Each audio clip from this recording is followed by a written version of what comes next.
Glad you picked me out of the sea. In 3 weeks I am 11. I've got a Neptune's cave in my room with bottles and bits of boats and shells and funny shaped wood and treasure off sunken ships.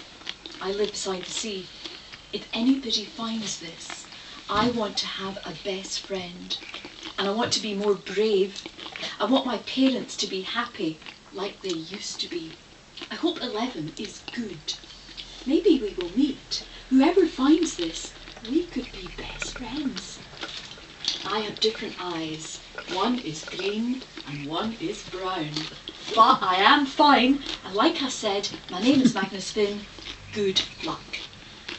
Magnus Finn rolled up the small sheet of paper and fed it carefully down through the bottleneck, then corked the dark green glass bottle.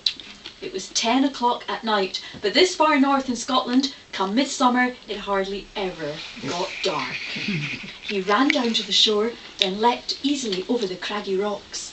When he was as far out as he could go, he swung his arm once, twice, 3 times, then flung the old green glass bottle out to sea. The water was smooth.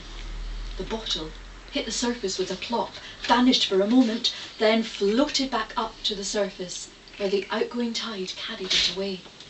Magnus Finn watched until his bottle was a tiny speck bobbing in the distance. "Good luck!" he shouted after it.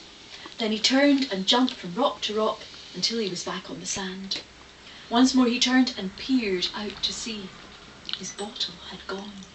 With excitement pounding in his chest, he ran back home along the shore. Where are you, Magnus?" his mother called from her darkened bedroom. Her voice sounded thin and wispy.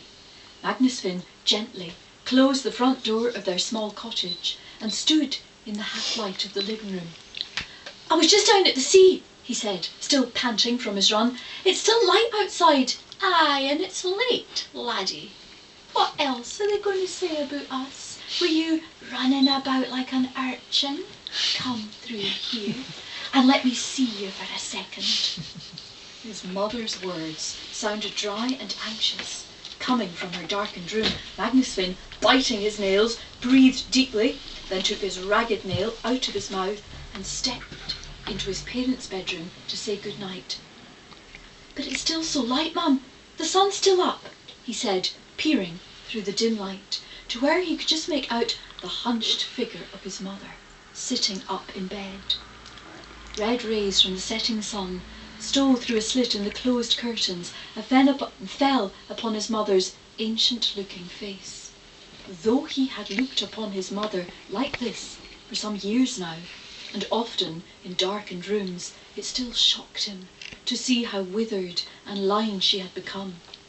"I threw a message in a bottle out to sea," he said. "That's all." "Oh, did you, son? What for?" "For fun, and I made a wish." "Good, Magnus, that's good.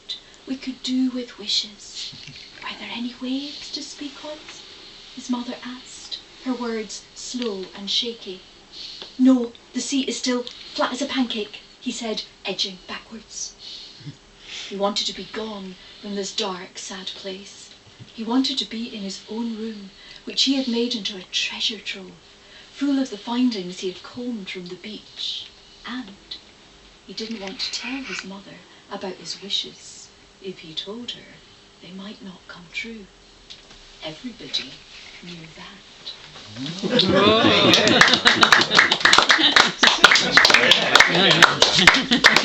Well, I'd like to read all of that.